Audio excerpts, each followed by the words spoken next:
英偉達喺 GTC 2025上嘅驚喜唔止得芯片同電腦，為咗俾大規模推理加速，黃仁勳發佈咗開源軟件 NVIDIA Dynamo。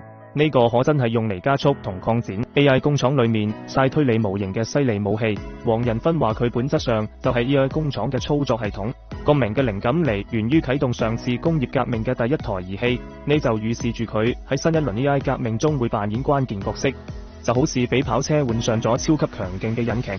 用咗 Dynamo 好似 DeepSeek 呢類推理模型，喺相同架構同 GPU 數量嘅情況下，性能可以直接提升30倍。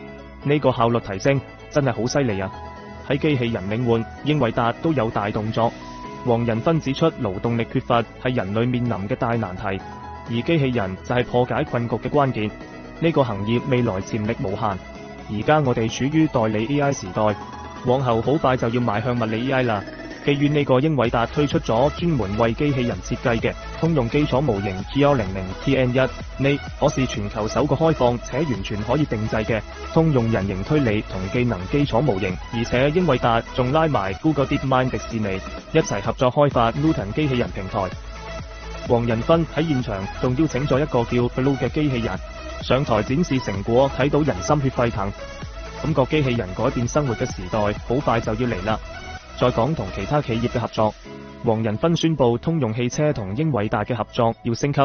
通用汽車將借助英偉達嘅計算平台，好似 Omniverse 同 Cosmos 嚟構建定製 AI 系統，優化自家工廠規劃同機器人技術。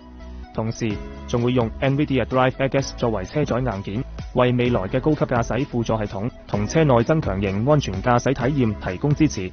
呢個合作一深化，汽車行業唔知會唔會又迎嚟大變革。唔止咁，英偉達仲聯合 T-Mobile、Mitsubishi 等一眾企業一齊搞 AI 原生 6G 無線網絡嘅硬件、軟件同架構研發。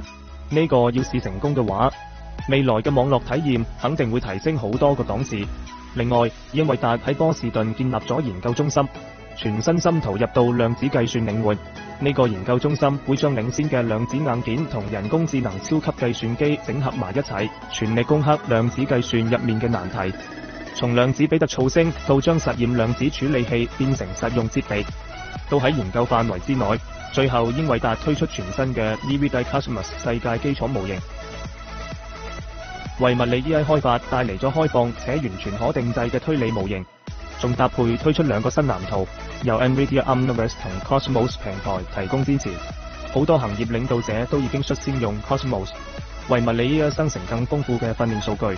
感覺英偉達又喺開闢一個新嘅技術賽道。